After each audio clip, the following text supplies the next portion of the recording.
Okay, we'll go ahead and get started since we're a little bit behind. Thank you for your patience. Welcome to the November 19th meeting of the Parks Advisory Committee. We're going to go ahead and get started here in a second with roll call. Just a second, yeah, sorry about that. Oh yeah, those are for you, and I have some copies of the agenda here, everybody, if anybody needs a hard copy. All right. Frank Stevens. Here. Shelley Reynolds. Here. Kristen Jones. Here. Shirley Winters. Here. Robbie Cantrell. Here. Jim Hill. Here. Woodrow Terrell. Here. All right. Tiffany Long. Here. And Victoria Rizzo. Here. All right, we have a quorum.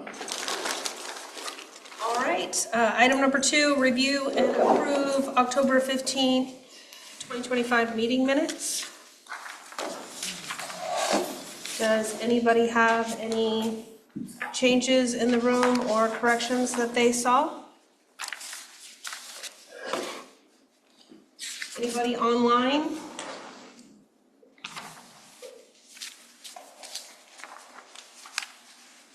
All right, does anybody want to make a motion to approve the minutes?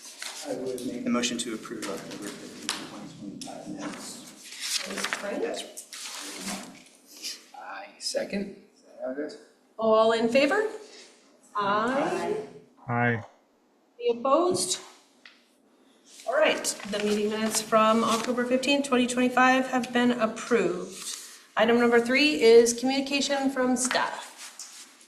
All right, good evening. It's good to see you all. Welcome, everybody. Thank you for coming out tonight. It feels like just a few short weeks since we were here last time. Definitely some stuff has been going on, though. The third annual Halloween dog costume contest was a smashing hit. Thank you, Tiffany and Frank and everybody who participated in that, both as spectators, contestants, costume purchasers, and appliers for dogs. Everybody, good job. And unfortunately I was not able to attend that one this year, but I've heard nothing but excellent feedback about it. So very appreciative to all city staff and citizen volunteers who made that one happen. And let's see, we also on the 29th that same week there was the ribbon cutting ceremony at the Sharon Nesbitt Park, which I believe a lot of you attended, and that was got really lucky with the weather. Beautiful day. It's a beautiful park, and certainly it was really nice to see Sharon Nesbitt herself out there enjoying the opening ceremony. As you may have noticed on the city website, there is a temporary closure of part of the path that was imposed on us by Union Pacific Railroad. As you know, some of the materials in the construction project were delayed on delivery, and we were talking about the playgrounds in meeting a couple of months ago, but there was also some of the screens for the overhead trellis that protects people from any potential falling debris off of the bridge or passing trains. Was also delayed, and while most of it is covered and it would be very unlikely, the possibility of an injury is not something that the railroad was willing to accept, so we closed the trail up until, or at least that part of the trail underneath the bridge, until those are in place. So that should be coming pretty soon here. I don't have a specific date on that. I did attend a punch list meeting with Colf Construction and some of the designers and architects and the project manager earlier this week. And they are hopeful that the playground safety surfaces will at least be installed before the new year. Those delays are unfortunate, but they're doing the best they can with them. So in the meantime, though, the park is looking really good. I have been working on an invasive weed management plan that's going to help keep it looking the way it does post-construction. We have an opportunity with all of that riverbank area that was cleared by Colf during the last year to sort of maintain that at that level. It would be difficult with our current park staffing levels. However, I've been talking to Mosaic Ecology, which is a company that does a lot of stream care, land restoration, land rehab, not just spraying and weed removal, but also replanting of native plants. They have a pretty comprehensive approach. And they currently work in Beaver Creek under contracts that they have with both the East Multnomah Soil and Water Conservation District and with Metro. So I am part of having an actual officialized weed management plan, or the advantage of having that plan is also that will allow us to be applying for some grant funding that right now we're not eligible for. I'm working on getting that done ahead of a pretty close deadline coming in mid-December. And that's a matching grant, so we would still be, needing to allocate some funds for this. But it's not just at Nesbitt Park that I would be essentially implementing this. I'm kind of envisioning expanding Mosaic's work that they're already doing with Metro and the Conservation District along that stretch of Beaver Creek and the Sandy River. I'm looking at their scope being part of Glen Otto Park and Depot Park as well. And they're the folks who have been doing a lot of clearing work, pretty close to your place, Woodrow, down there along the highway. Those big sections of blackberry that have been cleared out along Beaver Creek right there was all their work this year.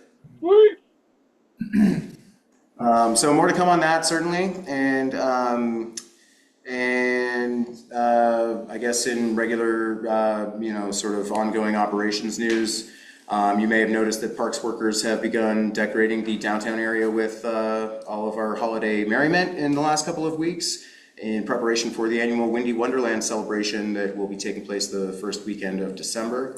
And it culminates with the tree lighting ceremony in Mayor Square on Sunday, the 7th of December. So everybody please come on out and enjoy that. And I know I said this last month, but we are still cleaning up the leaves everywhere. I thought we were almost done, and here 4 weeks later, we're now we might actually almost be done. It's been a long haul. Certainly by our next meeting in January, I won't be saying the same thing. But yeah, that's been the sort of the daily slog for parks workers throughout the last month since our last meeting. So that's about all I have to report on staff comms. Folks are taking a little bit of time off for the holiday next week, and so I imagine things will be a little bit slower, but thank you all. Woodrow looks like he has a question for you. He's got his hand up. Go ahead, Woodrow. Hey, I was over there by the trail that goes underneath the railroad tracks, and for whatever reason, the orange barricades they have not been filled with water. So I could move them with one hand, and apparently when I was talking to the couple of ladies over at the Troutdale station, people have been moving them and shifting them around and going underneath the railroad tracks at will. So I don't know if that was a park decision to put those orange, they look like Lego blocks, or if that's a railroad decision, but I don't know. Thank you, Woodrow. Yeah, I'll definitely mention that. I'm not sure. I can tell you that those barricades definitely do not belong to parks. I don't believe that they belong to the city. They either belong to Cove Construction or they belong to Union Pacific Railroad. But I will pass that along. I think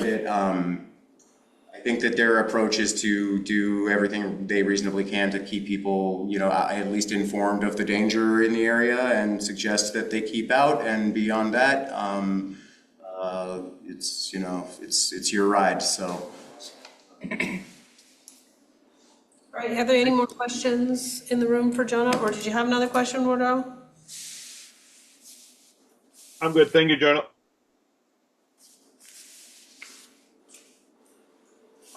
I have a question about the playgrounds going in. I know one of the features is the Eagle's Nest feature. I'm curious how, it's not in yet, And I know that we're supposed to fill it with hay. And I just am thinking about the wind. Like, are we just gonna wait and see what happens with that? Or, yes, it's definitely going to happen. We can't change that one small thing. It might be possible to change that one small thing. I would say that the hay in the eagle's nest in the wind and the rain is probably not gonna work out too good, so it might be a summertime thing. But if I was to express my concern about that, who would I express it to? I think this is an excellent place to start expressing concern about that. And I think that, I think that at this point, if we were to attempt to make a change, I guess I could discuss tomorrow in a meeting that I'll have with some folks on this topic, whether or not it is too late to make a Here's change. an idea. I think it would be really cool to ask the mothers at the toddler time, because that's the age range we're going for. Moms and their kids are going to sit in this nest and have a great time. And I don't have young kids anymore, but I guess I was too new when we first talked about it, and I kept quiet and didn't say anything. But now I'm not afraid to say that I would not be putting my child in a nest of hay or sitting in it with them at all. It seems, I don't know, I would wonder what they would say, if they think it's a cool idea, or if they're like, yeah, I'm not gonna be taking my kid to that specific play spot. Because that's a large group of moms that are in Troutdale, and they, do that every, what is it, like Tuesday? A little trout play park is what I'm thinking. Just get their opinion. It would be interesting to see what they would think. And that was my question about that. Tristan? I'm there every other week. At the little trout play park? And my wife's there almost every other week. So Maybe I ask can get them. some feedback. Yeah, that'd be great. Yeah, and I can absolutely pass that along to Molly and Ann with the rec department, and ask them to solicit feedback. Because about that. it's not in the ground yet. Yeah. As far So, as I know, it might not have even been fabricated yet. I mean, there's delays on the play equipment, so. They have a rec walk December 4th, I think, which has a lot of the moms with their strollers with kids. So. December 4th. So Is I'll it be supposed to be there? And I'll be there for that, so I can ask for input then too. Is it supposed to be on the It's on the trail? Chalk Trail, but because it's closed, they'll probably just do it from Starbucks like we did last time. So, but it'll still be an opportunity for input. So. And then I have one more question about the trail. I want to say thank you because you guys installed a dog waste bin, which wasn't there at first. And so there's a dog waste bin at the end that's not by the railroad, which is great. How many garbage cans do we have down there? Do we have any garbage cans down there on that stretch? Or There just are up? There's like at least There's three. three. There's one at each play park at least. And if you count the one at the visitor center, that's Okay. 5 total. Excellent. Okay, and then all the plants that were out there last week, did those get planted? Many of them did. Yeah, many of them did. There's still some that are not. Yeah, well, I was there on Monday, so it's possible that they all are now. But when I was down there was still a few that they were figuring out. Still Greg going. knows. Still going. It's still going. So I talked to the group specifically, the contractors, in fact, took a picture because I have never seen that many containers of native plants. Yes, it filled the It whole was viewpoint. so cool. Well, for me, it was cool. Everyone else probably not, but, so Okay. they are not done, and you will see pots that are laying down, which is okay, because the plants are still in them. So if you walk down there, you'll see pots that are set where they're supposed to be planted, and they're still working. Okay, and then as far as like getting to the park, there's the roundabout, and you can drive to it. Are we allowed to drive there? At this point, no, and there is not really a plan for any kind of parking lot on the mall outlet side of Nesbitt Park at this time. And the reason for that being is from my understanding, is land use requirements surrounding the URA property and the mall. So maybe that's just emergency access It's gonna be only? emergency access, yeah, and so, I understand that is, an accessibility concern. It's also, for everybody, not just folks with limited mobility, but for everyone. And so that is something that we will have to figure out some sort of solution for, but at this time, it is a bit of a stumbling block, and there's not really a good place to put a parking lot right there until the entire URA property is developed. I just wanted to make sure, I'm like, I don't want to suggest it to people if it's not technically. What I notice is that it's open to the railroad, and there is a sign that says no trespassing, but I didn't know if it was beyond that point, or if that's just. You're talking about the paved roundabout You thing? go behind the outlet mall. That is UPRR easement rights only. That is the railroads. Yeah. Excellent, that's good to know. I think, and then, I guess, if it's not supposed to be accessed, don't worry about a path at this point. There's no lock or gate at this time. It's just, it goes to dirt road initially and then. Because my other thing was it would be really nice if there was a path from the roundabout to the trail, because it's pretty squishy, but. Actually now, with the grass coming in, honestly, it's already taken care of. It's a little bit better, Yeah, yeah. so it's pretty solid right now. The grass is dried out. We just mowed the lawn on that side 2 days ago. That was Kai. Yeah. Mhm. So he mowed it. It looks great, and it's much less wet. The type of grass that we put in, thumbs up, phenomenal. Yeah. Yeah, he's been getting excited about it, which is great. It was an intimidating. I'm not even going to call it an assignment. Kai volunteered for it, and he's been getting excited about it, which is it's really good to see. So. Yeah, so that'll take care of the path. Shelley has a question. Sherry. Sorry. Two things. One is, I feel like I read feedback of some disgust over the lack of a path and a spot. And since I hadn't been down there to see it, I didn't know. But that was one of the things. And I mean, if you get on, you probably read comments on some stuff, being upset over it. The other thing I was going to say is, I might have even said something back then, but I was not a fan of the nest. So you agree? Yeah, but I will say that from my perspective, there could be other reasons that, I felt like at the time, some people kind of defended why it was a good idea. And so if we aren't just talking toddlers and moms, would there be any other reason why that would be an attractive thing to go and hang out in? I mean, to me, not. Especially knowing toddlers might be in there with leaky diapers or anything. Well, if it spun, that would be attractive, but it doesn't, has no intention of spinning. If it did, the hay would probably fly. And then there'd be probably a liability with that And too. I think animals too. That's what I thought, Attract animals. Yeah, like an actual eagle starts living in it. I don't know. It's the right size. That might be cool. That might be cool. It is a cool idea, it's Those are watching just, me cut blackberries today. I don't so. know about in working, so I'm excited to hear it. Did you have something you wanted to add? Yeah, two things. One with the eagle's nest. Is there a particular goal that it was trying to achieve? Is it checking some box like having a place to lounge with your little kid? Or can it just be anything? It's a natural play feature. I think they were going for a natural aesthetic to bring in, what we And have. this was before I was here, so was there like a catalog of natural play? We didn't get to choose them. No, and to be perfectly honest, I didn't really get to choose many of them either. I was pretty late in the review process. By the time I saw this complete set of plans, I was like, here, make some comments on it. You have 4 days, but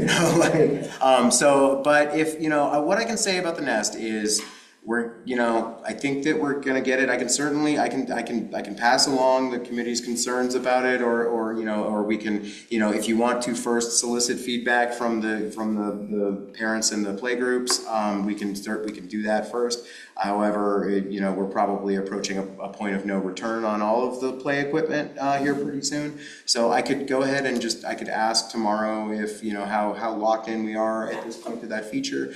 And what I will say is if it is something that is deliverable at this point, that we're going to take it for a test drive, and if the community says they don't like it, we can look at getting something else in there. So. And I did have another question.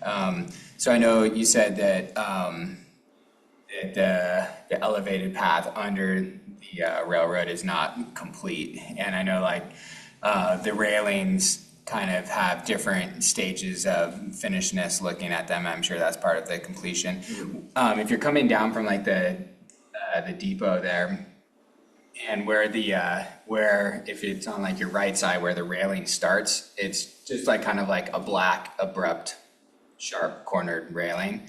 Is that going to like taper at all in its completion, or is that kind of what it's going to look like at the end? And if so, is there some way we could put like some retro, like reflective something on it just to make it stand out a little bit? Yeah, you're worried about like an impact hazard, somebody on a bike taking. Yeah. That's exactly what I'm worried about. Yeah. Spot on. I just rode that like half an hour ago, and you will not see it. It's really dark, and even during the day, it doesn't stand out a lot. Okay. And I really like the aesthetic of the railing. Like I like how it's like welded together, and it like looks kind of like industrial. It's really cool looking. It works really well with the trestle there, but I think just from a safety standpoint. Okay, yeah, I had not looked at that yet, but yeah, that's something that I'll take a look at tomorrow. And if there's something that we can do to make it more visible that won't ruin the aesthetic, I don't know, so a small light or something like that that isn't just Something to make it stand out. Yeah. Thank you for pointing that out. That was on my list too, was lighting in that area. Just for this winter until we figure it out, I would recommend maybe even just Christmas lighting running along the rail. It adds to the decor as well as gives us some lighting to see where things are. It gets really dark under there. Did they light the poles along, or are they lighting the poles along the trail? Did they put the Christmas stuff down no. the trail? We don't have Christmas stuff for all those brand new poles this year, but next year we can totally buy Christmas garlands to be putting on those poles. I love that idea. I think that's really fun. And also we were talking, I think last time we were talking about, lighting on the tunnel itself too. So yeah, That'd be really cool. that's something that we, depending on how big we want to go on stuff like that, we, maybe need to budget for it, but. All right, open questions to the room. Is there anybody that has a question about staff communications in the room? I was just going to chime in about the cycling, that particular area, that like doing something matters, even if it's just a couple of those like foldable plastic things that bend over really easy to cars, like in a couple strategic spots during the day. It's like, if there's a little overcast and you got your shades on, like when you pass under that What you stuff, guys are talking about, but it sounds like. It's, You hit them, they fall over, but they pop right back it's like up. the ones on the corner of Buxton and right here. So as you but hit them, they'll flex. They're flex posts. to second what they're saying, that railing is, somebody's going to wipe out on it eventually for sure. Okay, appreciate that. All right, we're gonna move on to public comment to be heard. Oh, Woodrow's hand is up. Woodrow, sorry. Yeah, no worries. My comment was along those light posts and the decorations. Jonah, remember the fish decorations for the baskets that hang on the main street? Yes. I'm thinking let's look to see if those will fit in there some way, just to tie in that trail with the downtown area. But just a suggestion. All right, I think we're done now. Yeah. Okay, we're gonna move on to item number 4, which is public to be heard. We need to limit our comments to 5 minutes per person. So if there's anybody in the room that wants to say something, I think the person that wanted to talk, we're gonna move on to comments to be heard from the public. We're gonna limit comments to 5 minutes per person. If anybody would like to say something, step forward, state your name and where you're from. Okay, we're gonna move on to item number 5. Discuss future significance of connecting trails in Beaver Creek Canyon. Once the bridge is installed, the SP4 side of the Beaver Creek safety concerns and renaming SP4 to incorporate local significance. Wow, that's a mouthful. Okay, so this is sort of this is like a primer topic on something that we had discussed a little bit, and there is no vote on any of this scheduled for tonight. Really, this is, we've spent a lot of time in this committee discussing the Beaver Creek Bridge. And that is, something that is moving forward. I have not heard any updates on it, but that is going to be happening here in the next couple of years. They are looking at doing the in-water concrete work, over the summer of 2026. And so while I don't have dates on the calendar for that yet, that is the tentative plan. So when that bridge is finally complete, after so many years of discussing it and planning for it, what we're going to have is a much more connected trail system in Troutdale, and the ability to walk from neighborhood to neighborhood and through the canyon and up and over the other side. And because of that, some of these places that maybe have only really been utilized by by neighbors, this little keyhole trail access park called SP4, which was named in the development of that neighborhood as Sandy Palisades Phase 4. Is served as perhaps that name has served its purpose. I don't know. I think that that is up to this committee to think about and decide if that's something that we want to look at renaming. But in my mind, if we are going to be having a lot more Troutdale residents and visitors alike utilizing our trail system with the completed bridge, that that maybe there's an opportunity there to update that name, to reflect something that is more locally significant, whether that be historically significant or or otherwise. I mean, it doesn't. We could be looking at naming it after wildlife. We could be looking at really anything. So it's this is a very open-ended conversation topic. If there is if you all are looking at me thinking like, why would we change the name of that? Then of course we can leave it as SP4. But I think that I think that perhaps I don't know. There's an opportunity there to kind of rebrand that particular place as it begins to get more visitation and attention. This is Sherry, could you mind if I just make one small correction? Sure. Up until about 5 years ago, there was a bridge there and it did connect. Oh, okay. So it was only when they took the bridge out that it cut off stuff. And that was, I'm going to say about 5 years ago. I feel like the bridge, when COVID first started, still existed because kids jumped on it so much that the dilapidated state it was in became very sketchy. Okay. Sorry for misstating the timeline there. That was before my time in Troutdale. I thought it had been more time than that. I think that bridge, though, correct me if I'm wrong, was sort of like a slapdash, not official, sort of that had just kind of gotten thrown up in place of the other one, right? Or is that an official? And that was an official bridge. Okay. What I understood from your predecessor, both bridges down there, maybe 20, 30 years ago, they dropped trees that were in the canyon down and they constructed stuff. And that is when that other trail, that side, the boardwalk went in on the west side. And, it was a pretty big, sturdy bridge, but one of the trees had a big crack like in the middle of it. So it started dropping on one side of it. I mean, it was a pretty intense bridge, so.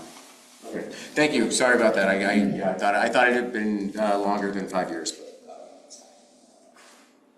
so in any case, that's I would just open this up to you all, and really if nobody has any anything they want to say on it tonight, I would just say think about it, ponder it. If it's something that we want to look at changing the name of. I would say that, safety concerns, did anybody have any specific safety concerns down there? I mean, I know that I walked down that trail earlier this week, and I know that we do still need to, there are still some pieces of jutting metal from those fences that were installed. those fences will be reinstalled once the bridge equipment is able to pass and we don't have to be moving stuff up and down there. So, but in the meantime, if that's the safety concern that we were discussing, that and some gravel that I believe we've taken care of since that came up. So just an FYI, I was at the Oregon Trail Coalition Summit, had a chance to talk to the Oregon Trail Keepers who put in the structure that's up currently on the Beaver Creek side. Frank, can you talk louder? I'm sorry, I'm losing my voice here. So this is Frank. Okay. So I was at the Coalition Summit highlighting Chalk Chalk and Sharon Nesbitt was the project, and they actually approached me about the work they had done last spring. And they actually have a plan in place for the opposite bank on that sketchy part where it gets really steep and the gravel does that turnaround right there. We've had a couple of incidences where people have slipped and fell. So, yeah. So they already have a plan in place and they're like really receptive to just call them and I absolutely will. I think that this year, given our funding situation, I was choosing to direct our Beaver Creek Canyon repairs allocation more towards the boardwalk in house. I love trail keepers; they did a fantastic job for us. I absolutely would work with them again on projects in Troutdale. well, I thought it was cool that they actually had a plan made up. So they were looking at the continuation across the bridge and then up on the Sandy Palisades side, so. So let me just clarify, you're talking on the Sandy Palisades side at the switchback where once the truck passed down, created. Yeah, you have that plateau. Yeah. Before the plateau, that switch, the total zag there, where it kind of spread it out and caused it to like kind of careen down more. Yeah, okay. Yeah, that's the part I would say is really sketchy. As far as SP4 goes and renaming it, one thing that I've noticed about that park in particular is it's not on our website as a listed park. It is basically, if you look in the maps and the trail system, it's a tiny brown line. It doesn't even say SP4 online. It's not, if you click parks and greenways, it's not listed at all. So it's like it doesn't even exist, at least on the website. I don't know if I would call it a park as much as I would call it a trailhead. So maybe we should just call it the Beaver Creek Canyon Trailhead on that. But there's a few trails on the other side that you can get into. I don't know if they're named trailheads, but we could call it the Beaver Creek Canyon Trailhead Park or something. Because I mean, it is a little green space area. Do you guys mow it? We do mow it. It is city property, and yeah, it is our maintenance responsibility. And yeah, so but it's not. I mean, it's a small area. It's smaller than the little. It was really hard for me to find the first time. Right. Yeah. Because I couldn't figure out where the heck it was. Honestly, I think that some sort of very specific wayfinding sort of the thing is in the name like that is maybe it has a great bulletin board. Yeah. And it's one of the best ones, but it's in a hidden park is the way that it seems. Yeah, I was gonna say it's in the dead end community there, so. It looks like we have a question in the room. Is that? If the bridge is gonna be completed, historically, when I was a kid, we just called it Kiku Park. It was always just a continuation of Kiku Park because you only entered from the Kiku side ever. And when the trails, before whatever year it was in 2000 something, when there was one year that was really bad, knocked everything down, nobody ever went from the Sandy Palisades side because that switchback always remained there, because when it floods out, that oxbow, whether you fill it or not, once that water stage gets so high, it's gonna come up over the bank no matter what. So the Kiku side kind of remains the only viable option because it flattens out there on the Sandy Palisades side so much that no matter what the city or anybody does, one big rain comes in and that's all underwater again. I think there's two flats. So there's a section that you run over and you can go all the way over to a bench that you look down onto that's sitting up a little bit higher in a flat. And then the last dip down to where the bridge was, that's the area that tends to flood out or have more areas where it's high, because definitely just past the bridge itself proper, that would be an area that had a big like I'd say a slough for lack of a description. So yeah, that part did, but there's still a total flat part you can walk on.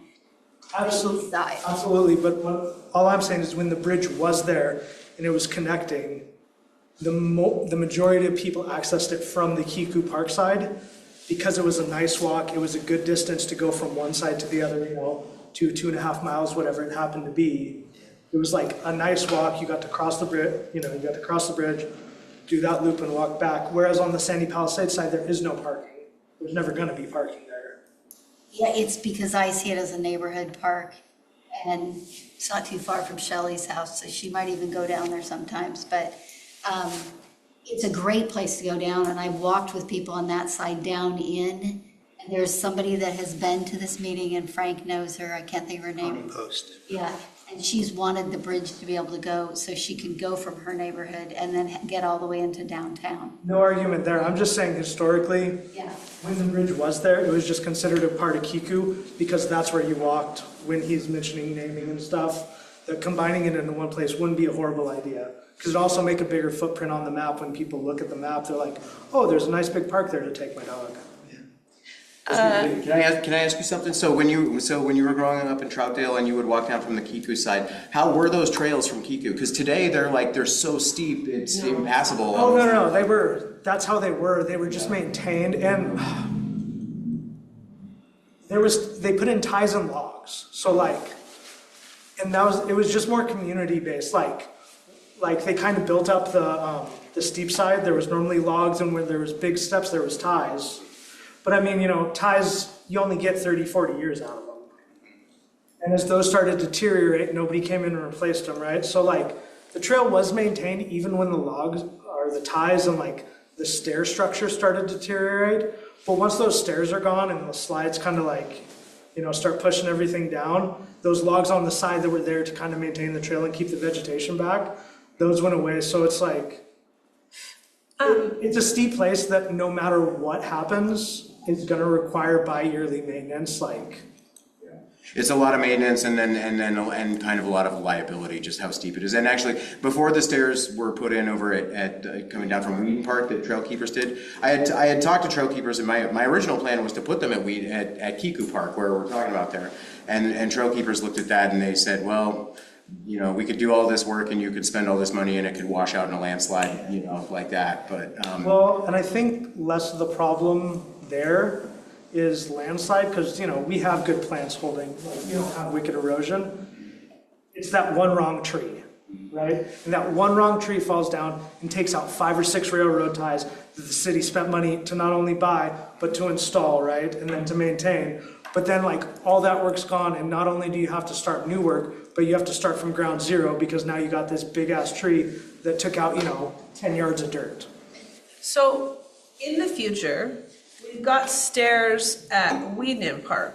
Is the plan to connect that path to the bridge? Yes, My guess is the bridge is going to be higher, yes. so the slough won't be an issue. At least the pictures of what they gave us in the survey, the ideas for it is that it'll be up higher. And it's going to span further. Yeah, it's going to be 5 times longer than the original bridge because it is up higher. It's going to, And cross it. something, as far as a parking concern, something to remember about parking is that Llewellyn Park has really nice parking, and it is fairly close to that trailhead. I'm just talking about the naming and the accessibility aspect. When you see the park on the map, when you see one giant connected piece, that's more appealing than, these 2 little section things. Yeah. And at the end of the day, when you have parking out front, people want to go there more. If you have to walk a little bit. Unfortunately, it's in a neighborhood, so Yeah. we're just gonna have to work with what we have, I think. Yeah, I'm just pointing out that, There's also parking at Wheaton Park, isn't there? Yeah, that's right. That's right next to the trailhead. There's, there's 10 parking spaces there or something at Wheaton's. That's where trail keepers was parking while they were doing the work. Okay, correct me if I'm wrong, but we're never going to be putting in stairs on the east side because there always has to be a driving access. Correct. I don't foresee that trail coming down from the SP4 trailhead as ever being a stairway. I see that as being something that we should be able to drive with a gator in the future, if possible. I would like to preserve it that way. Now, if that hairpin turn ever were to get to a point where it was so washed out that we had to put stairs in there, and then that's what we would. So yeah, I would prefer to maintain at least some, point of access for, if not a full-size truck, a gator. I think it's important for not only maintenance, but potentially for search and rescue, whatever, So prior to your time, the park gator used to be down there. Right, no. And if it were a search and rescue thing, it wouldn't be the park gator, it would be MCSO's fancy new side-by-side. I mean, salmon are ESA listed as well in Beaver Creek, which is a big thing. So by limiting access to that, if there were ever arise something, involving the river keepers or whoever is administering the environment or the Endangered Species Act. Woodrow has his hand up. Woodrow? I apologize for not being there in person today. Who's speaking? Did we announce, or did they write their name down on the log, or who is our guest? Do you want to say your name and where you're from real quick? I'm Casey Brown. I'm from Troutdale. That's been Casey Brown from Troutdale that's been making comments in our audience. Awesome. Awesome, Casey. Welcome. Hope we have your name and email and phone number so we can engage you and have you back for more spirited conversations. Oh, sir. All right. If there's any more questions, I do have one more. So how do we, if we want to rename this park, what do we as this group do to make that happen? I believe you just make a recommendation to council, the same that we did for the naming of the Chalk Chalk Trail or So do we make a motion to rename SP4 and ask them if we can do that, or? I would say we should maybe wait until there is a name that we want to change it to, but yeah, I would. Different recommendation. Yeah. I don't see any reason why, depending on the name, I can't really foresee a reason why the council would say no to the Parks Advisory Committee wanting to change the name of a park that doesn't really have a name or a reason listed on the maps. Do you guys, what do we think of Beaver Creek Canyon Trailhead? I mean, suggestions? I'd like to ponder it. Okay. Yeah. So do we want to maybe come back at our next meeting, whether that's January or Yeah. with ideas? Agenda item for the next. Okay. This is Sherry. Rather than us I would say. half-cocked, why don't we actually engage the public somehow in Community possible engagement. comments, rather than us just think it, because even though I've lived here for 30-some years, I don't want to begin to step into Shelley's neighborhood, my sister's neighborhood, Mary's neighborhood, people that I know that live down there, and assume that I know better than maybe they have more information than me about that area, and maybe there's some historical significance. I realize SP4 is just what it got named at that So, time. like, how do we do that? Do we do that on Facebook or in the Champion? What's the best way to do community engagement?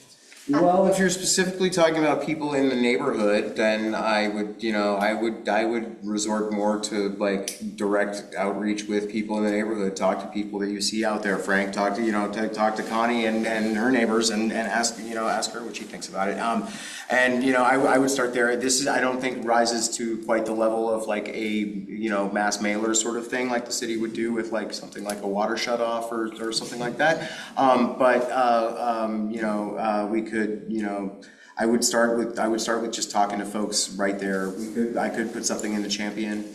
Could we hang something in that park, in The bulletin board, absolutely. The bulletin board is make something up and put it there and maybe have people contact us by email if they have questions? I think a simple Google poll and a QR code on that bulletin board would be. Yeah. What about they in that neighborhood anyway, they have some type of like next door app next door thing. They do. They're on Facebook. There's a Facebook group for Sandy Township. I know it because there was some shooting there a little bit back or something, and And so, yeah, I was gonna say, and my sister said, oh yeah, somebody said something, she goes, oh yeah, I gotta get on that so I know about it or whatever. So I do know that there's something there, I just think that that might be something, and again, maybe there's a lot of new people there and they don't really know the significance of it or something and wouldn't have much to say. But I feel like maybe that, and then the other thing I would say, I'm always wanting to figure out a way to engage those elementary school, kids into coming up possibly with something, or maybe there's something with the middle school or whatever, that maybe they have studied something and have some creative name about Troutdale that they might offer up or something. I don't know. I mean, That's a good idea. Casey has a comment. Kids are really encouraging, like crazy encourageable. If you present them with the right tools in front of them, they will do it on their own. You can give them the idea and they'll come up with stuff you'll never imagine by yourself. But if you give kids some garden trowels and some native plants to do their thing, they will come up with amazing things all on their own without any help from any stupid adults. And I know a guy who's got tons of native cuttings, hundreds of them that he makes at his house. All right, Woodrow has his hand up again, so did Jim. No, I was. Okay, Woodrow, what's up? Well, I was gonna say almost exactly what Sherry said, and I just had to comment that she's an awesome thinker and a brilliant woman, and in lieu of naming the thing the Frank A. Stevens Memorial Garden, I think we should go with soliciting community feedback. Do I have to die for that? All right, thank you, Woodrow. Watched how I did. All right, we're gonna move right along. Item number 6, we're gonna address issues, ongoing issues, review some issues at the community garden, and address resident concerns regarding new tree plantings at Sunrise Park. I will start off by saying, I know we talked about at our last meeting doing a DOT survey, and with everything that happened in October, I was really busy working with the city, trying to make sure that the dog park event went off well, and it did. And then Sharon Nesbitt was right after that, and we just did not make it out there, nor did we get a printed. That was the whole idea with it, is I wanted something that people could look at and see.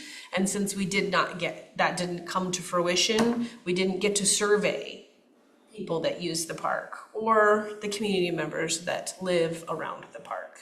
I don't know, did you talk to anybody, or we just didn't get a chance to make that happen in October? Weather didn't cooperate. Yeah. And I was gone for a week. And so we don't really have an answer as far as what the community thinks yet. Well, we can certainly kick that one down the road, not much longer than January. I think that, and perhaps even before the January meeting, I'm going to be needing to submit my nursery order to Friends of Trees for the February 14th planting event. So, if we don't plant trees at Sunrise Park this year, that's not the end of the world. That's something that we could certainly look at in subsequent years. I will say though that, and I was chatting with Tiffany and Frank about this.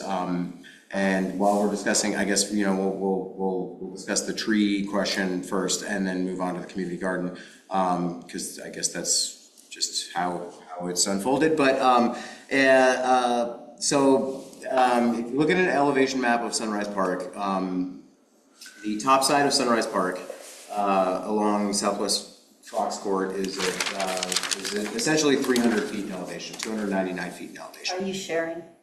I'm not sharing, but I'm just saying this. It's just a colored map. I could put it up on the screen, but it's just a colored topo map.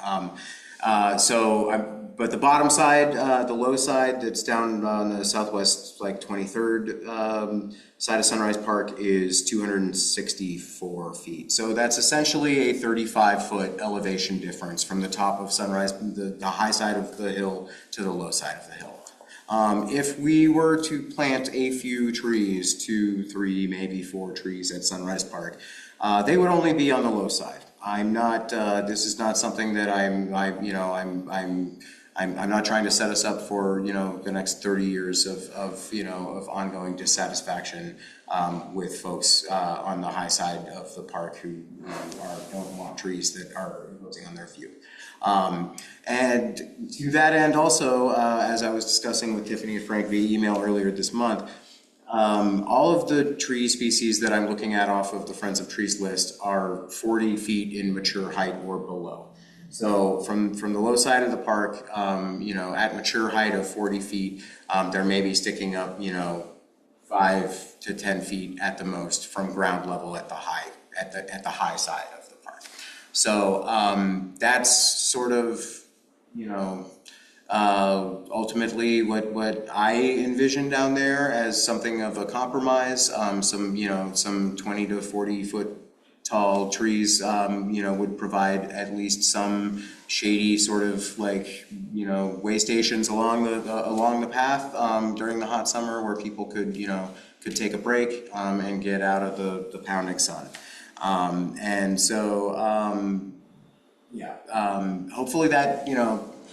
Hopefully that sort of clarifies things a little bit.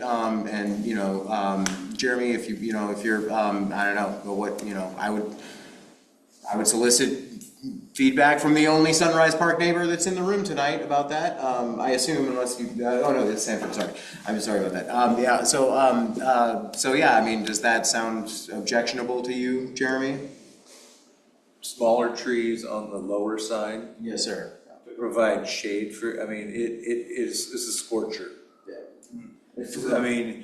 There's just days that people, it's beautiful out, but the fog going on just there. So, like a little oasis there or something like that, maybe, I don't know, separated wouldn't seem to have the effect that a cluster of trees or something. Yeah, I don't know, but I don't know enough about it to want to say plant a flag in that, but that kind of seems like, from what you were saying, if you're going to make smaller trees on the lower area, maybe kind of glue them together so it kind of makes a actual. And there's several cottonwood trees there now, right? Do you know how many there are? I'm trying to. I don't know how many there are. There's, the black cottonwood trees that are around they're like giant weeds. They're the most problematic trees in Troutdale. And the plan would include removing those trees, right? That is, regardless of any amount of tree planting, I see the taller black cottonwood trees that are at Sunrise Park that are kind of to the northeast of the pond there. I ultimately foresee those being removed. If not, maybe not this year, but ultimately, in coming years, I see those coming out.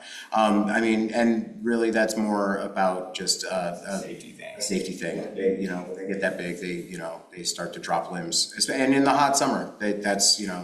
Could we call it more of a tree replacement plan than a tree planting plan? I know they wouldn't be in the same identical spot or anything, but that's kind of how I'm hearing it, and that essentially is what it might be more palatable to some folks too. This just is Sherry. that way. I just feel like though when we first started off with this conversation, your talk was it was up above too. And I said that could be a problem. Yeah. Yeah. Initially, that's what I was thinking. I was thinking having them a little bit more spread out along the path. But if having them along the high side is just a non-starter for the people who live around there, then that's not something that I'm interested in forcing upon anybody. And so it's not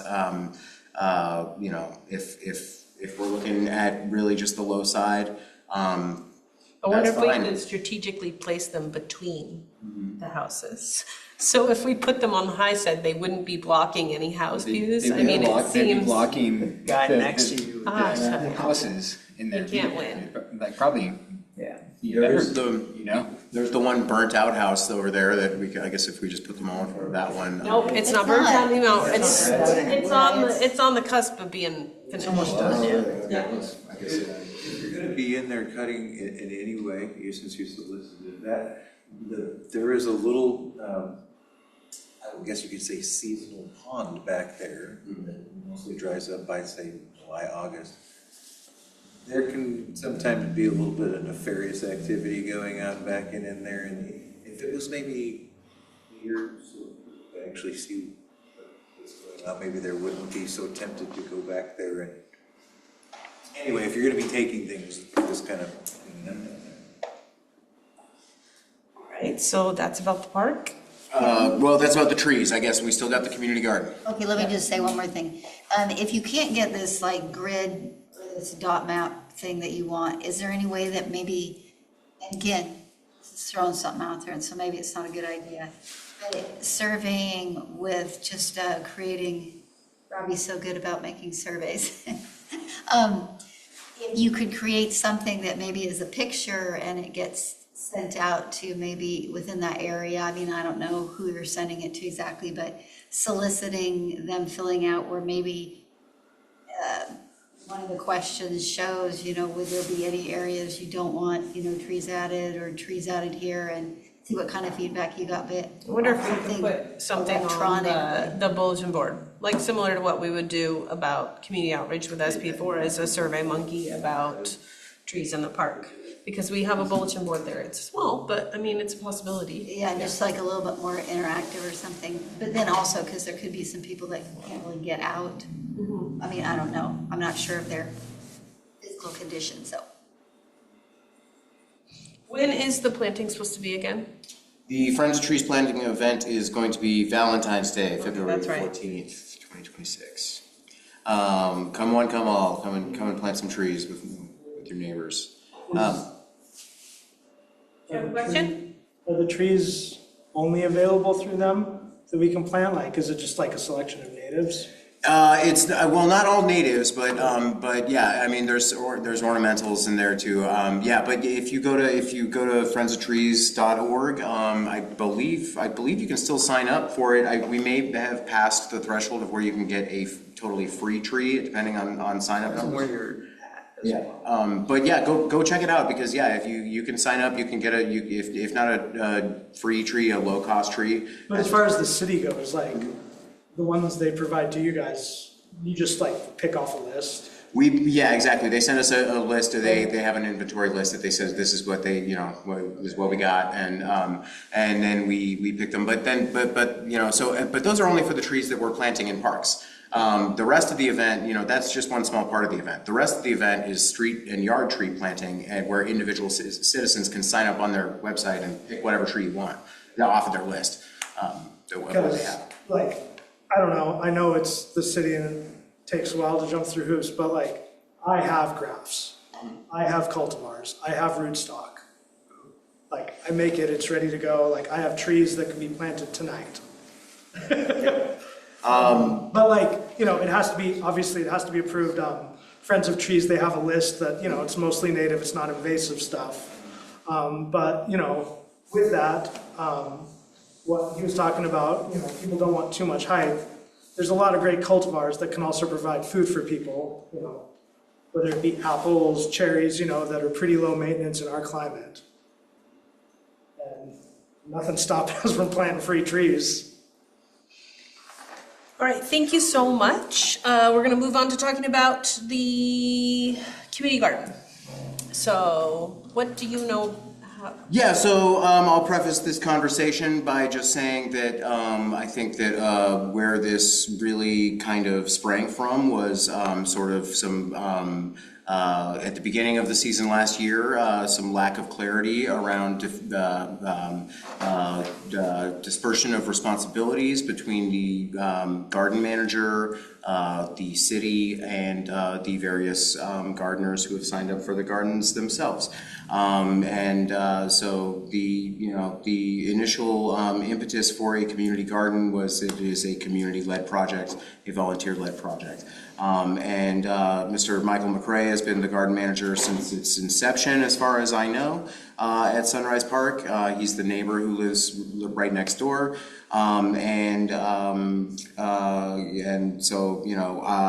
from my conversations with various people who have had plots in the garden over the last year, as well as my conversations with Pepper Ann, who works down at City Hall, and my conversations with Michael McRae, everybody is longing for more clarity and structure around this thing. So that was sort of the impetus for this discussion, is to ask this committee, for some direction, for me to ask this committee for some direction as to the level of involvement that you would like your Parks division to be devoting in terms of time and resources to the community garden. And if that is something that should be remaining a community-led project, or should be more a city-led project and organized project. I'm certainly happy to work with all of you and with the garden manager and with individual gardeners for that matter. At a certain point, without some very clear documentation about who is doing what out there, it begs this question of, is this a appropriate use of city resources to be supporting this project on the day-to-day? Now, granted, I myself also needed more clarity on this, and going into my second year this spring with the city of Troutdale, I wasn't aware of certain requirements that the city had out there, such as specific dates for delivering mulch, and that's on me. So I want to apologize to the gardeners out there for that slip this year. It is 100% on my radar now. So I don't anticipate that issue happening next spring. I did have a chance to speak with Michael this week. He's been very busy and kind of hard to pin down, but he did call me back, and then left me a voicemail, and I called him back. And we've agreed to begin holding monthly meetings on the second Tuesday of the month. We're meeting in December.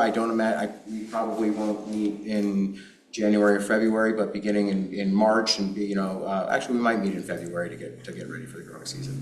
But really beginning in March in earnest, he and I are going to meet once a month to be discussing the ongoing needs out there and be coordinating on what he needs to be a good liaison to the gardeners out there, and be supporting you guys out there, and be responsive to you.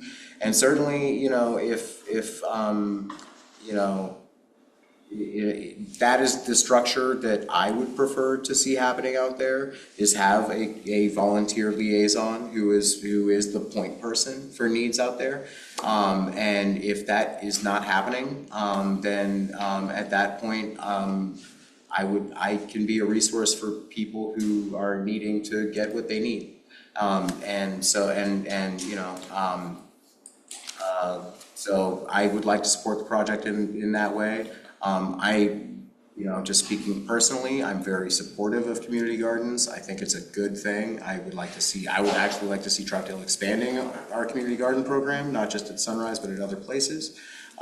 So that's a summary of at least from my perspective of the last year at the community garden.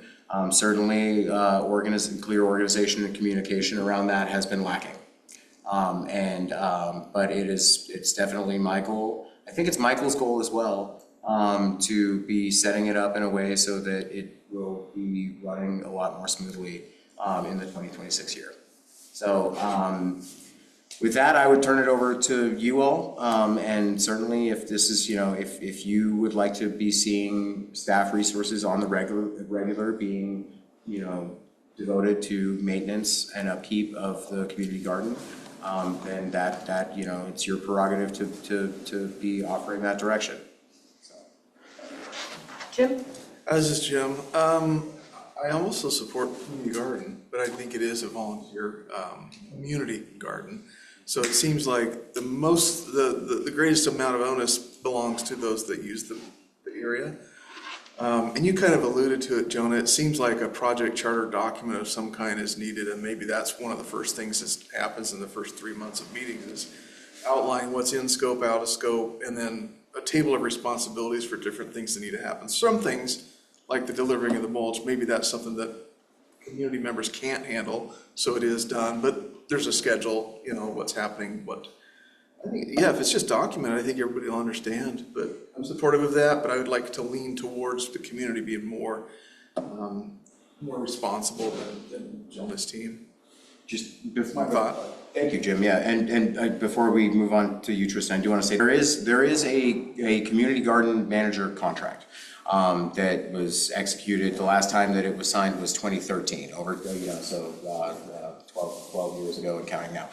So one of the first things that I will be working with Michael on in December when we meet is going over that contract line by line. Asking the question, is this still relevant? What changes need to be made here? Is this still happening? So that's, so I anticipate that in 2026, there will be a newly written and executed, at least manager contract. Now, a guiding document for all of, everybody else, I think is maybe. That sounds like a position description, Yes. which would fold nicely into what I'm thinking is a more holistic document. I just wanted to kind of understand what historically what are these resources and responsibilities that the parks have been providing historically, and how extensive does that look like? And It's not much. I mean, there is, we are responsible for delivering mulch at the beginning of the season. We are now I would like to set up a schedule in the coming year for us to be going out with a loader and turning the compost for you guys. Now, there's been some questions that have come up about changing garbage cans. We don't have a actual parks garbage can posted inside of the locked gate of the community garden that only gardeners are supposed to have access to. Somebody has put a garbage can in there, and I think that it got to a point where it wasn't something that parks workers were aware was on their route because it wasn't. And other people were not changing the can in there, so it kind of became this no man's land sort of thing in there. And so those are the sorts of things that, like, if there's now a garbage can posted in there, that's something that should be, included in the garden manager's contract that says you are the person who is to check that garbage can, at least once a week. That, or it should be written into the garden, in the individual gardener's, rental lease document or whatever that says, you guys are all responsible for checking this garbage can and taking care of it. It's, it's your home, treat it like your home. So, but these are questions that, generally, I love community gardens. I think they're great. But if it's something that's like locked and the whole public doesn't have access to, I have a hard time pulling park resources away from other things, especially when the people using the garden are getting some sort of benefit from having access to the garden too. So that'd be my thought on it. Okay, so I'm sure I'm with you guys, kind of, I don't want to see, we have enough work for you guys to do, but adding something like that doesn't seem realistic. I do believe in dropping the mulch, especially if you guys are chipping trees up somewhere and you have some extra stuff. I think that's great, and I guess if this is supposed to be moving some compost or whatever you're talking about. But I think I'd be interested to get the feedback even from the people that had gardens. How many gardens are there? And then were they all used, and what's the feedback from the individuals? We've got one garden user here you're gonna hear from in a minute, so you might get some of those answers. Okay, and I just feel like overall, and that's great to have one, but from everybody, because everybody's perspective is different.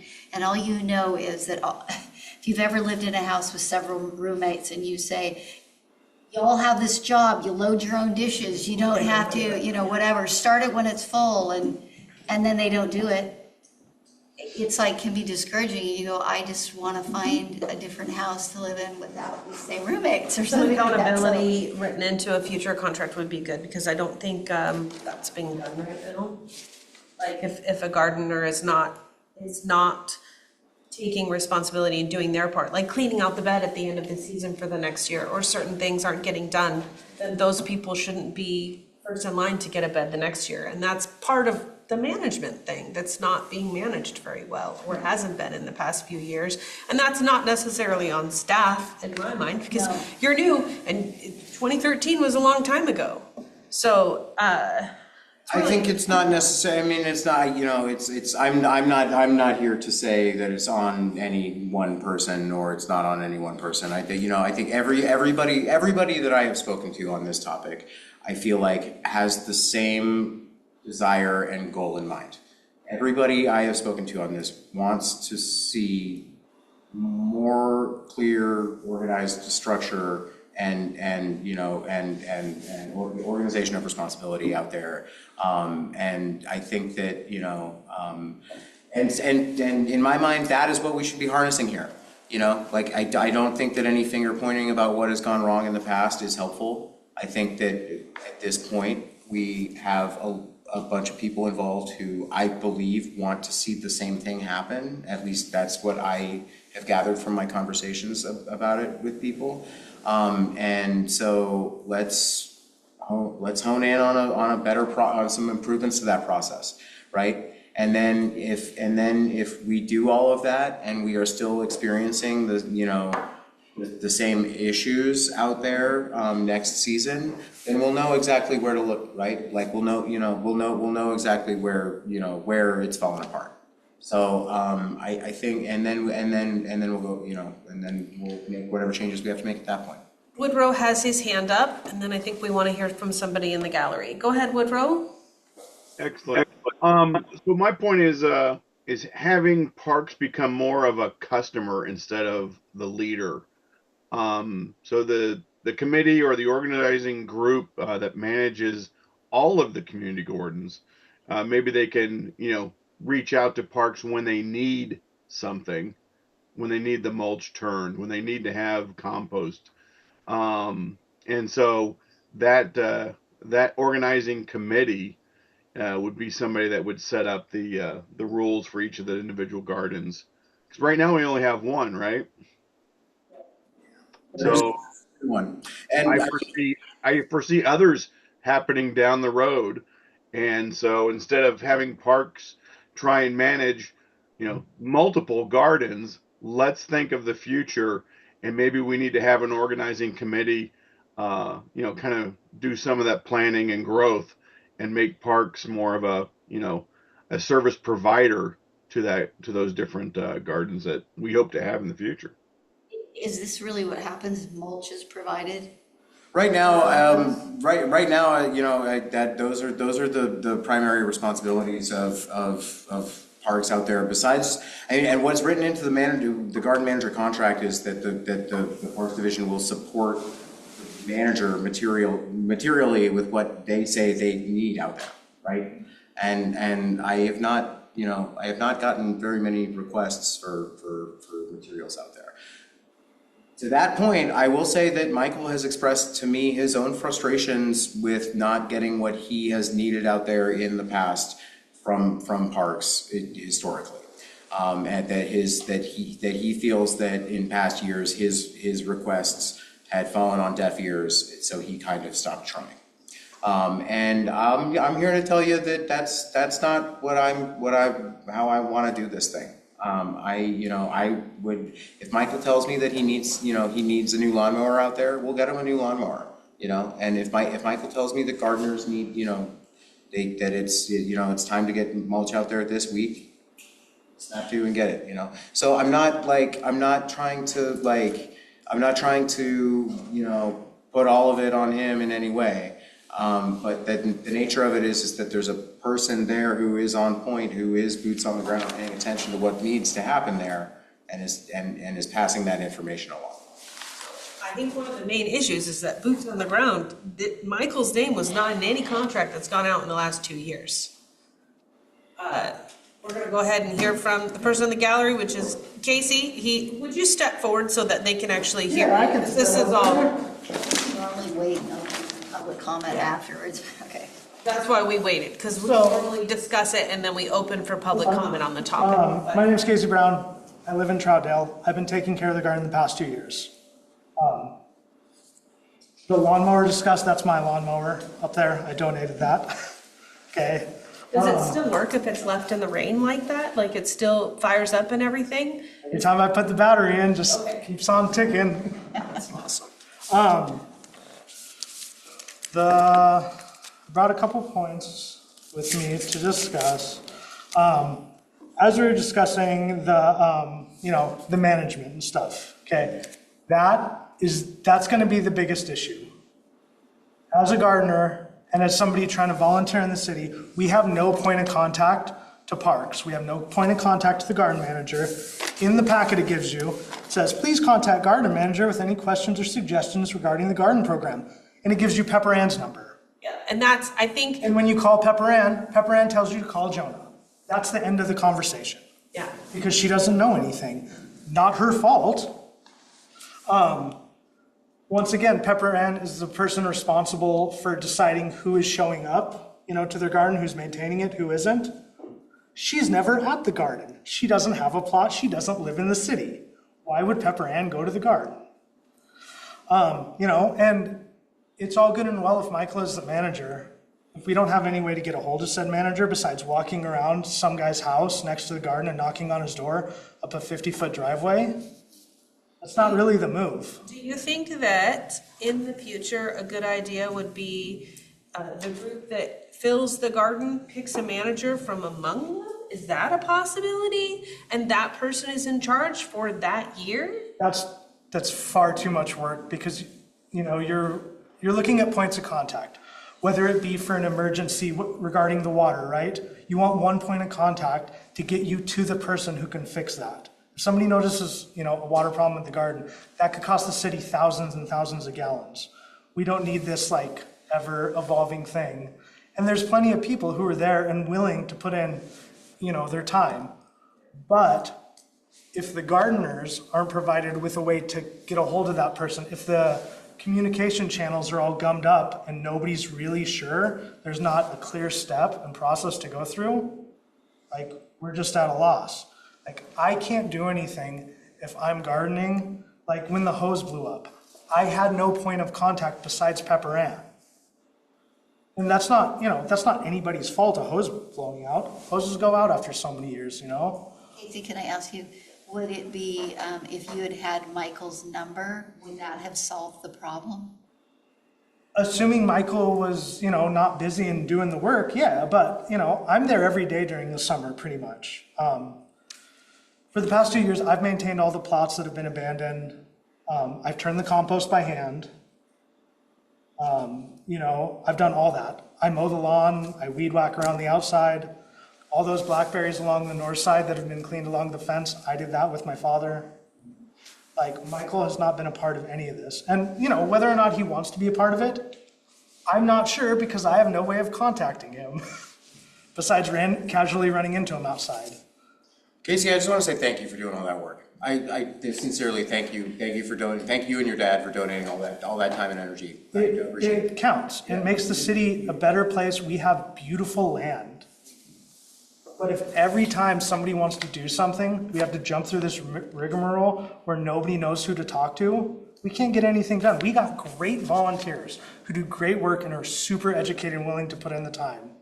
I haven't known Frank that long, but just our conversation about plants, I know that he knows way more than the average bear. Do you have a way to contact the other gardeners in the garden? I don't. I just, for the past 2 years, we've been leaving notes. That's how we communicate with each other, Pink duct tape works wonders to the human eye. Is it a possibility to, when people sign up for the garden, share that information with each other? Everybody shares a cell phone number and an email address, and when you get a garden plot, you get a letter in the mail that has everybody's information on it? What plot they have and their phone number and their email? Privacy issues there. Yeah, everybody would have to consent to that up front. If it was just some type of like a little social media group that just Well, not you everybody guys- uses social media, is the problem. Yeah, gardeners Tried hate to that do stuff. And they didn't want that. We That's just why all I, said like, no, like, about half of us were just like, no. But an email or a cell phone number doesn't These seem are, like. these are all process improvement things that are relatively simple to work out and find solutions for. And I guess I'm grateful that these issues are coming up and that we can address them and try to work to make something easier. Here's a perfect example. It would not be that hard. If Michael doesn't want to provide his phone number or email to everybody, the city can make him a email address that is just communitygarden@troutdaleoregon.gov. That is the point of contact, as long as he's looking at it. Now, I hear, and not just from you, Casey, but I've heard from other people too, that, they've gotten the impression that at times Michael is a little checked out. And that is certainly something that I will be addressing with him when I meet with him in person in December. And I don't want to just, he lives right next to the place. He has also done a lot of work on that over the 13 years that he's been there. So I don't want to just, I don't want to just cut him out of it, and especially if he expresses to me, like when I asked him directly, are you interested in being the gardening manager? He says, yes, absolutely.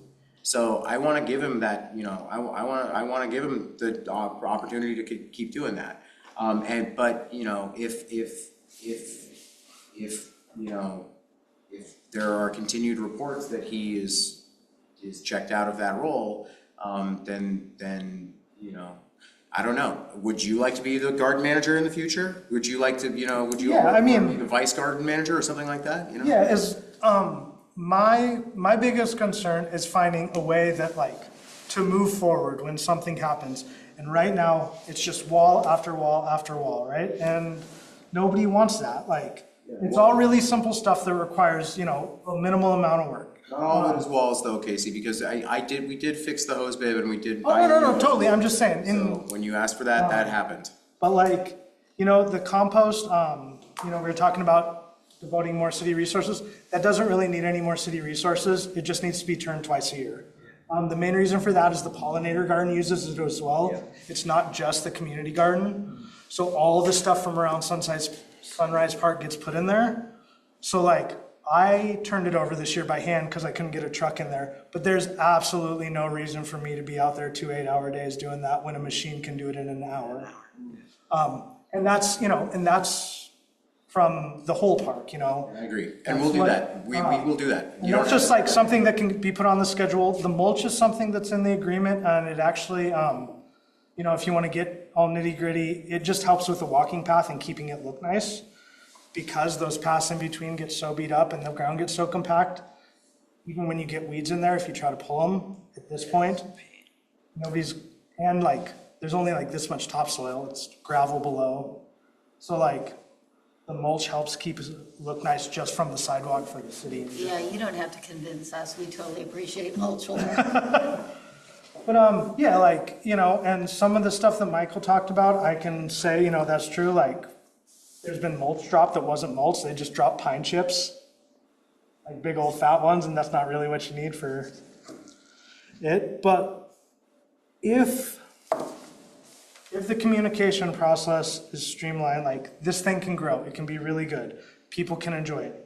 Right now, anybody trying to help out, gardeners can't use a weed whacker. Nobody can mow the lawn technically because it's against the rules. Yeah, the rules, the sign needs to. So how can we maintain a garden? You're not allowed to maintain. Is that a liability thing or? I assume 13 years ago when this was all set up, and it sounds to me like nobody has touched it since then. Yeah, and then you go the back here and you sign away your liability. Volunteer led if they can't do the thing. Yeah. So that's certainly something that I would like to revisit, and I don't, that's any kind of insurance questions or things that I need to talk to Eric Mueller about, but. Can I make a suggestion? And again, it's not to stop the conversation, but rather, maybe this is something that we continue to talk about after you have the conversation with Michael, that we would, yeah, and then, because he might have some direct concerns too that we haven't considered, and we're sitting here trying to solve, and not to dismiss anything. He did want to be here tonight. I let him know he was absolutely welcome to come. He couldn't make it. He had a previous appointment, but he did want to be here, and you know, and you're right, Sherry. I mean, I will, you know, this is something that we can continue to discuss.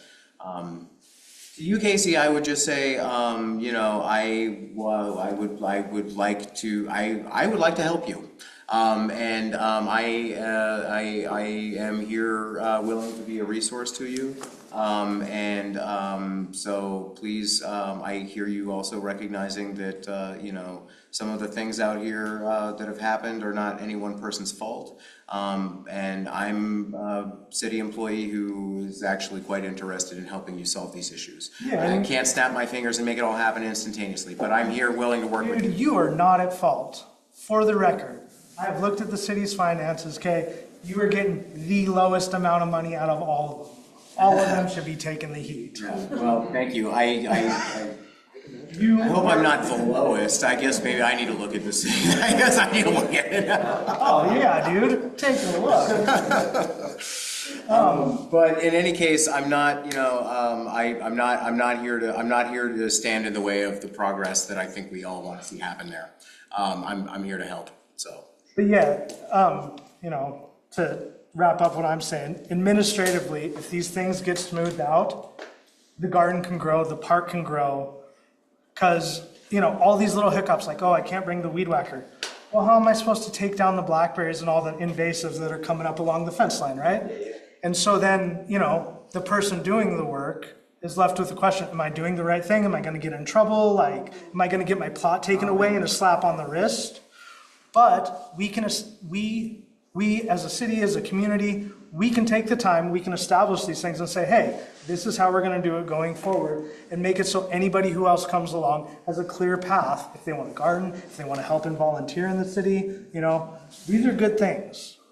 And I think that's what the goal is moving forward, is to look at the contract that's gone out and look at the contract with the garden manager that we can really have, because it hasn't been reviewed. So that's gonna happen, and we will come back and we will look at that again after your December meeting. I don't know what we're gonna do at the end of this, but probably will be January when we meet it again. And honestly, if what's needed from the city, you know, from city staff in terms of time and you know, and those sorts of resources, if really what is needed is just somebody in the room to sort of be the ref when we're kind of making these new plans, and facilitate, and like then certainly I can do that. That isn't, you know, whatever, a few hour-long meetings about it isn't the resource demand that I'm talking about. It's the ongoing daily maintenance demand from parks workers that adds up really big. So yeah, and I don't think the garden ever really needs that, you know, a couple turns of the compost here and, you know, a little bit of mulch, even if it's just left in a pile on the corner, you know, everybody knows what to do with it. yeah. And, you know, like, the squirrels will spread it out if there's a little bit left. Casey, I wonder, how long have you been a community gardener? I've been at the community garden 3 years. Okay. I mean, I've been gardening for years, but. No, I just meant that, because I suspect that there was something why some of that stuff was ever written into the contract to begin with, and it doesn't quite meet the needs now. I mean, I sometimes think, oh yeah, fire danger in that park at the time, sometimes way back when, It's- a little bit more. And I'm just talking, you know, whenever the first part of that thing ever got written, somebody in the city probably said, we've got to cover our liability here too. A lot of this looks like lawyer talk that's already indemnified by a bunch of state laws that make recreation. You know, so like, nobody could really sue anyway, so I think this is just a bunch of extra that a lawyer built a couple hours ago. CYA. And not being a lawyer myself, it's hard for me to decide what can go and what can't go. But what I can say is that, like, from this meeting, what I will do, first and foremost, is go and ask Eric Mueller, is there still a valid reason why people can't be using a weed whacker? Or is that something from 13 years ago? Yeah, and with the liability sign, that's the thing. We have, Yeah, they can just sign the volunteer Already did it. Right, yeah. It's the same process we dealt with. When I signed up to volunteer with Troutdale Parks, we were on new ground. Yeah. And Casey is really running down the same gauntlet that I ran down with what can I use, what can I not use, what can I do, what can I not do. Looks like Woodrow has a question. Woodrow, did you want to say something? Hi guys, it's Woodrow. Yeah, I starting to dig around here, and it looks like the community garden is a project under Citizens Advisory Committee. So maybe we need to have some conversations with CAC to make sure that we're not stepping all over them, making sure that we can bring that under here and Victoria has something to say. yeah. I was on CAC when we initiated this. Our whole purpose was to just initiate it, And give it to the then we citizens. turned it over to the city. We don't have anything to do with it Yeah, anymore. they haven't had anything to do with it for a long time. It kind of got dropped in Parks laps, and then the park person changed, and so I think it's just a changing of the guards issue. And so we're gonna get that handled this year, and we're gonna look into it more in January. We're gonna make it better. I think 2026 is the year of the garden. And, just a side note, the abandoned beds, I don't know if we're ever gonna solve that, but a garden manager definitely helps with that. Do you think any of them got abandoned this year? Oh, they get abandoned every year, yeah. I mean, I took over 2 this year. I mean, I just take them and plant stuff in them that, like, I'll throw in a handful of sunflowers because I'm bored, but I mean, this year we probably had 4 that were abandoned by June. And you can't see it over the other people, but the year prior, 2 years ago, there was a lot of abandonment, and I tried to maintain some of those beds, but it was way too much work for me because it was like half the garden just gave up. Do you know if on any of those people that abandoned those beds, do they end up coming back the next year? See, that's all private information that's not shared with anyone. They generally know. As I a just rule. wonder if something, I mean, because it could be a commitment and then you go, wow, this is such a big commitment, can't quite do it. You're supposed to let the garden manager know that you don't want it, and then they re-offer it, because in years past, I've been told that there's been a wait But if they list. can't get a hold of it. There's not a wait list, you just sign up every year. You have to be down there that morning. Yes, I know, but people have wanted to sign up, and there's been no spots left, and so then there's been a wait list. Oh, yeah, they never get They never get filled. back to the wait list. Yeah, and that's really disappointing to somebody who wanted a garden. And then- It is. Well, and there's people, they walk by, and I've seen them while I'm out there maintaining, and they're like, oh, I wanted one, but I didn't get off work till 3 o'clock that day. And this last year, I told a couple people, I'm like, you can just take one of those, and they're like, huh? I'm like, nobody came down, like, it's July. You wanna plant some flowers, plant some flowers. But, without anybody with the city to talk to, it's very hard, because, people don't wanna get in trouble. They don't wanna do wrong by their neighbor. They don't wanna, they don't wanna be bad. People don't wanna be bad people.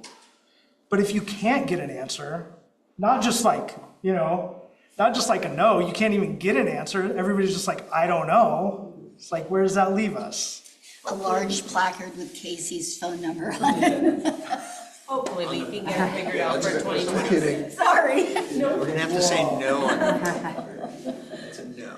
All right, Casey, thank you so much. yeah, thank you so much for sharing with us about that, and like I said, 2026 will be the year of the garden. We'll see how it goes and gets And you better. guys I can just see this, once you set the groundwork, I can see it spreading to other parts of the city. It's really, really, really close. There's like 5 or 6 people that are really involved right now and like want to be there and participate, and they don't know how. And one guy I told about the weed whacker, he's like, I don't know, I don't want to get in trouble. And that was the only thing stopping him from coming up and helping, was there's a sign on the gate that says you can't do that. He's like, why are you doing that? I'm like, because it needs to get done. Exactly. Thanks for the grapes, by the way. Thank you. Okay, so we are gonna move on to the next item on the agenda, which is committee concerns and initiative, future agenda items, and closing comments. Shall we start with Jim? No, I have none to add at this moment, but thank you, Okay, everyone. Good meeting. Happy holidays. great. Happy holidays, yeah. Yeah, all good stuff. I mean, the Chalk Trail is going really well. It's looking great. Sharon Nesbitt is looking, oh my gosh. People from the highway are making note of it now. So I'm hearing people going, why are the lights on? Warrants or something. So Christmas, I mean, I can't help but think we should put a Christmas tree here. It's literally like the spot. You can see that in the future for sure. But again, we have to understand it's not done. We have a lot of work to do. Even the surrounding URA area. I did have a question about the golf, disc golf. It's down to 6 holes, I think, maybe 7, because we took some out. One guy was out there the other day using it for practice, and I'm like, still using it? Do we still want to keep this? And if so, I don't know when URA is going to take off, but eventually that's going to happen. So, yeah. But in the interim, we want to look at other things as well. So just keep in the back of your head is like, what else could we be doing? And then the connecting, oh my gosh. Just coming out of the Oregon Trail Coalition Summit in Pendleton, it's all about connecting. All the trails coming together in Troutdale.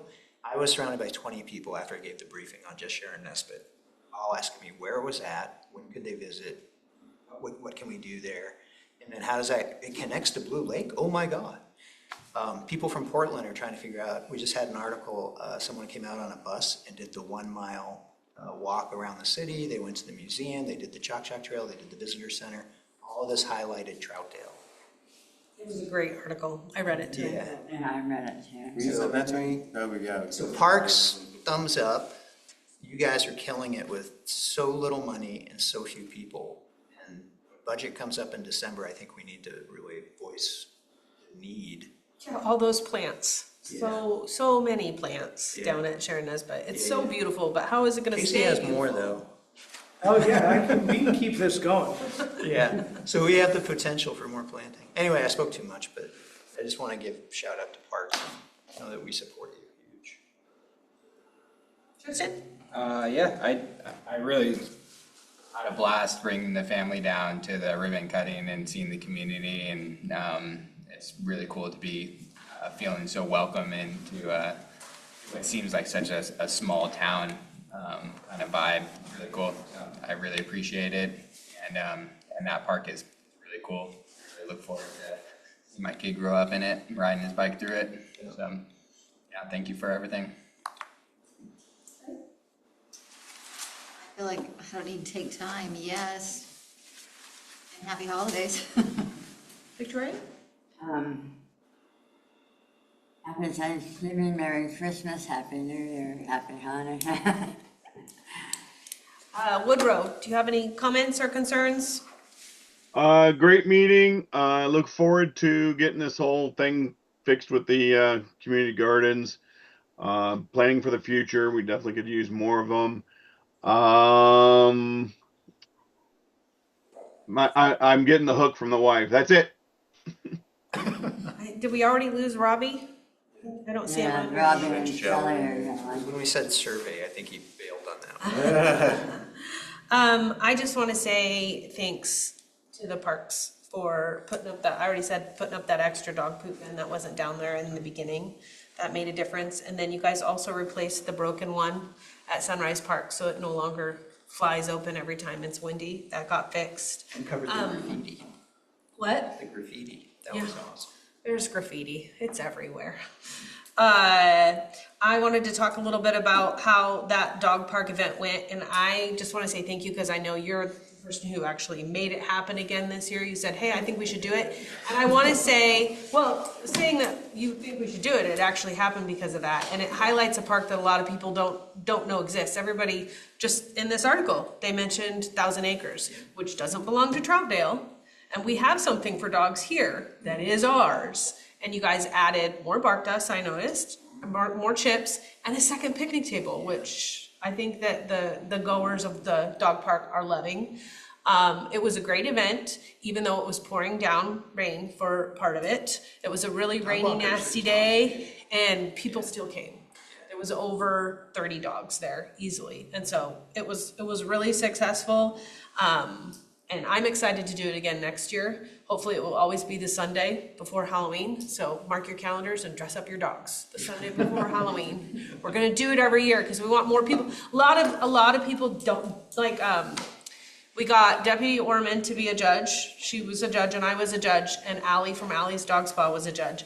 And Allie didn't know, she owns the only dog salon or grooming in Troutdale, and didn't know that dog park existed. So just word of mouth from her, she's working with dogs every day, is probably gonna spread the word for that one. So it just went really well, and I'm excited to do it again next year. A shout out to Nico. He helped, and Frank helped, and Kimberly Carl, who is the administrative assistant to the city manager, really made it all happen too. So it was just a really positive, great event, even though it was really nasty. And imagine what would happen if we got a great day like the ribbon cutting, which was beautiful. I really enjoyed that too. I got a picture of me and Sharon and Bob on the ribbon cutting day, so that was super fun. I think everything else on here is just about Sharon Nesbitt, and we already went over it all. So I don't think I have any initiatives or concerns. I look forward to seeing the community garden on the agenda at the next meeting, whenever that is. We'll decide in a second. And I also will be look for an email from me about surveys. Whether we do, I'll probably work with Frank, Survey Monkey or something like that, so we can start getting community input about those trees. I wrote it down. I will commit to looking into that, and I will involve the group through email. So be on the lookout for that, and I look forward to hearing from you. Maybe I'll send you an email following up about the kids and the eagle pit. That's what I'm gonna call it. It's an eagle pit. I mean, I don't know. I'm not the person to ask. Is Shelley still on? No, I think she popped off too. Okay. Communicating with us. Yeah. Being in, is that meet the criteria for not being a, If we just email each other about survey links. As long as it's not, how about Robert's rules? yeah, whatever. Survey links are okay. Yeah, so emails or We just don't- informational purposes, as long as there's no decision-making or policy-making Or discussion. Or discussion. or discussion, exactly. Yeah, informational only. Yeah. Informational only emails about survey links or community outreach. I'm not gonna be the one that totally knows. I just know that there's been some stuff in the past that there's some scolding that's gone on, like you can't do that. That's not the right way. You can't communicate like that right now. or Well, if something. anybody wants to scold me, send me an email. And I think that's it. And the next thing is hold or cancel next month's meeting, which would be December. Yeah, I believe that we had said in October that a lot of folks were gonna be out of town. I know that Shelley's gone now, but I know that Shelley had said that she could not attend in December.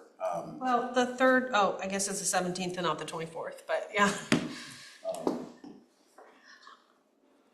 I am fine to hold for December. What does everybody think? We'll hold December and the next meeting will be in January. You said hold. Sorry, cancel December? Cancel? Yeah. Okay, That's what I. okay. I'm good with canceling. Okay, so we're gonna skip December's meeting and our next meeting will be the third Wednesday in January.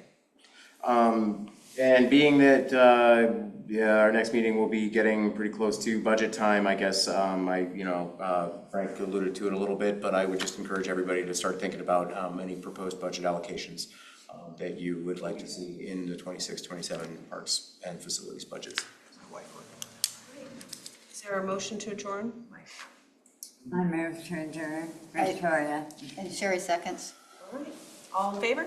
Aye. All right. Adjourned. All right, thank you, everyone.